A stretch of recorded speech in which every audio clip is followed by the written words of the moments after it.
ఉమ్మడి కడప జిల్లాలో పట్టు సాధించాలనుకుంటోన్న తెలుగుదేశం పార్టీకి టికెట్ల భయం పట్టుకుంది. ఈ భయం కారణంగానే సార్వత్రిక ఎన్నికలు దగ్గర పడుతున్నా ఎటూ తేల్చుకోలేకపోతుంది. టీడీపీ జనసేన పొత్తు మరో చిక్కుగా మారగా టికెట్లు ప్రకటిస్తే ఎక్కడ అసంతృప్తులు బయటపడతాయోనన్న టెన్షన్ రెండు పార్టీలకు పట్టుకుంది. మరోవైపు టికెట్లు ఆశిస్తోన్న ఆశావహుల్లో టికెట్ వస్తుందా లేదా అనే ఉత్కంఠ చికాకు పుట్టిస్తోంది. ఉమ్మడి కడప జిల్లాలో గడిచిన సార్వత్రిక ఎన్నికల్లో 10 అసెంబ్లీ, 2 ఎంపీ స్థానాల్లో వైసీపీ గెలుపొంది సత్తా చాటుకుంది. ఒక్క స్థానంలోనూ గెలుపొందగా ప్రతిపక్ష టీడీపీ పూర్తిగా చతికిల పడిపోయింది. ఇక జనసేన 1-2 సామాజిక వర్గాలకే పరిమితమయ్యింది. దీంతో గడిచిన 5 ఏళ్ల కాలంలో ఉమ్మడి జిల్లాలో టీడీపీ నేతలు పార్ట్ టైం రాజకీయాలకే పరిమితమయ్యారు. ఇప్పుడు ఎన్నికలు దగ్గర పడటంతో అధికార వైసీపీని ఢీకొడతామంటూ హడావిడి చేస్తున్నారు. మరోవైపు అధికార వైసీపీ ఎమ్మెల్యేలు మాత్రం ఇప్పటికే ఎన్నికల ప్రచారాన్ని ప్రారంభించి ప్రజల్లోకి దూసుకెళ్తోంది. గడిచిన 5 ఏళ్లలో తాము చేసిన అభివృద్ధిని, సంక్షేమాన్ని ప్రజలకు వివరిస్తూ నిత్యం ప్రజలతో మమేకమవుతున్నారు వైసీపీ నేతలు. తామందించిన సంక్షేమ పథకాలే తమను మరోసారి గెలిపిస్తాయని వైసీపీ నాయకత్వం అనుకుంటోంది. అయితే ఈసారి సీన్ రివర్స్ కావడం ఖాయమని, రాయలసీమలోనూ తామే క్లీన్ స్వీప్ చేస్తామని టీడీపీ నేతలు ధీమా వ్యక్తం చేస్తున్నారు. తెలుగుదేశం జనసేన కూటమి పొత్తులో భాగంగా 3 అసెంబ్లీ స్థానాలకు మాత్రమే అభ్యర్థులను ప్రకటించింది. 3 స్థానాలను ప్రకటించిన వెంటనే పెద్ద ఎత్తున అసంతృప్తి వ్యక్తమైంది. దీంతో కొత్తగా అభ్యర్థులను ప్రకటించడంలో టీడీపీ జనసేన పార్టీలకు అసంతృప్తుల భయం పట్టుకున్నట్లు స్పష్టమవుతోంది.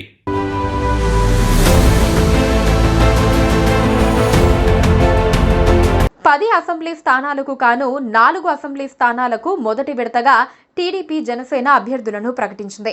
పులివెందుల, మైదుకూరు టీడీపీ అభ్యర్థులుగా మారెడ్డి రవీంద్రనాథ్ రెడ్డి, పుట్టా సుధాకర్ యాదవ్లను ఖరారు చేశారు. ఏకనాయకత్వంలో టికెట్ ఆశిస్తూ ఉండటంతో అక్కడ ఖరారు చేశారని విశ్లేషకులు వెల్లడిస్తున్నారు. కానీ కడప టికెట్ మాధవిరెడ్డికి కేటాయించడంతో ఇక్కడ టికెట్ ఆశించిన మరో 3 నేతలు సైలెంట్ అయ్యారు. త్వరలోనే పార్టీ వీడేందుకు సిద్ధమయ్యారని ప్రచారం సాగుతోంది. రాయచోటి టికెట్ కూడా మండిపల్లి ప్రసాద్ రెడ్డికి కేటాయించారు. ఈ ప్రకటన వెలువడిన వెంటనే అసమ్మతి ఒక్కసారిగా భగ్గుమంది. రాయచోటిలో టికెట్ ఆశిస్తున్న మాజీ ఎమ్మెల్యే రమేష్ రెడ్డి టికెట్ ఇవ్వకపోవడంపై తన అసంతృప్తిని వెళ్లగక్కారు. ఆయన అనుచరులు సైతం పెద్ద ఎత్తున రాజీనామాలు సమర్పించారు.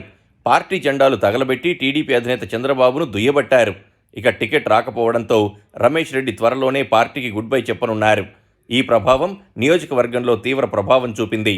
దీంతో మిగిలిన నియోజకవర్గాల్లో టికెట్లు ప్రకటిస్తే పరిస్థితి ఏమవుతుందన్న అనుమానాలు వ్యక్తమవుతున్నాయి.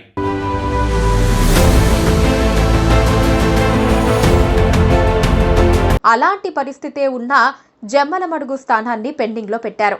నారా లోకేష్ హామీతో గడిచిన 3 ఏళ్లుగా పార్టీ కోసం కష్టపడి ఇన్ఛార్జ్ భూపేష్ రెడ్డి ప్రచారం కొనసాగిస్తున్నారు. ఈ సీటుపై మాజీ మంత్రి ఆదినారాయణ రెడ్డికి కన్నుపడింది. బీజేపీ పొత్తు పొడిస్తే ఆ సీటు కోరాలనే నిశ్చయంతో ఉన్నట్లు సమాచారం. తనకున్న రాజకీయ సంబంధాలతో తాత్కాలిక బ్రేక్ వేయించి అబ్బాయి భూపేష్కు బాబాయ్ ఆది మోకాలొడ్డారని ప్రచారం సాగుతోంది. ఒకవేళ బీజేపీతో పొత్తు లేకపోయినా టీడీపీలో చేరి టికెట్ దక్కించుకోవాలనే ప్రయత్నాల్లో ఉన్నట్లు తెలుస్తోంది. ఇక బద్వేలులోనూ అలాంటి పరిస్థితి ఏర్పడింది. ఇరిగేషన్ శాఖలో డీఈగా పనిచేస్తూ ఉద్యోగానికి రాజీనామా చేసి తెరపైకి వచ్చిన రోసన్న డీలా పడ్డారు. టీడీపీ ఇన్ఛార్జ్ రితేష్ రెడ్డి రోసన్న అభ్యర్థిత్వాన్ని ఖరారు చేయాలని పట్టుదలతో ఉన్న అభ్యర్థుల తాజా జాబితాలో పేరు లేకపోయింది. దీంతో టికెట్ రేసులో మరెవరైనా ఉన్నారా అన్న ప్రశ్నలు వ్యక్తమవుతున్నాయి. ఇక కమలాపురంలో మాజీ ఎమ్మెల్సీ, ప్రస్తుత ఇన్ఛార్జ్ పుత్తా నరసింహారెడ్డికే టికెట్ అంటూ ధీమా ఉన్నా ఎందుకు ప్రకటించలేదు అంటూ ప్రశ్నలు వ్యక్తమవుతున్నాయి. రాజంపేటలోనూ జనసేన టికెట్ ఖాయమంటూ మాజీ టిడ్కో అధికారి శ్రీనివాసరాజు ఉద్యోగానికి రాజీనామా చేసి వచ్చారు. తీరా ఎన్నికలు దగ్గర పడటంతో టీడీపీ నేతలు టికెట్ ప్రయత్నాలు ముమ్మరం చేశారు. ఇప్పుడు ఎవరికి టికెట్ వచ్చినా అందరూ కలిసి పనిచేస్తారన్న గ్యారంటీ లేదు. రైల్వే కోడూరులోని టీడీపీ, జనసేన ఇరు పార్టీలో టికెట్ ఆశిస్తున్నాయి. మరోవైపు ప్రొద్దుటూరులోని 4 అభ్యర్థులు టికెట్ ఆశిస్తున్నారు. ఇక్కడ అదే పరిస్థితి. పార్టీ టికెట్ ఇచ్చిన అభ్యర్థికి ఎంతమంది సహకరిస్తారోనన్నది ప్రశ్నార్థకంగా మారింది. మొత్తం మీద ఓవైపు అధికార వైసీపీ ప్రచార పర్వంలో దూసుకుపోతూ ఉంటే, మరోవైపు ప్రతిపక్ష పార్టీలకు మాత్రం టికెట్ల భయం పట్టుకుందన్న అభిప్రాయం వ్యక్తమవుతోంది.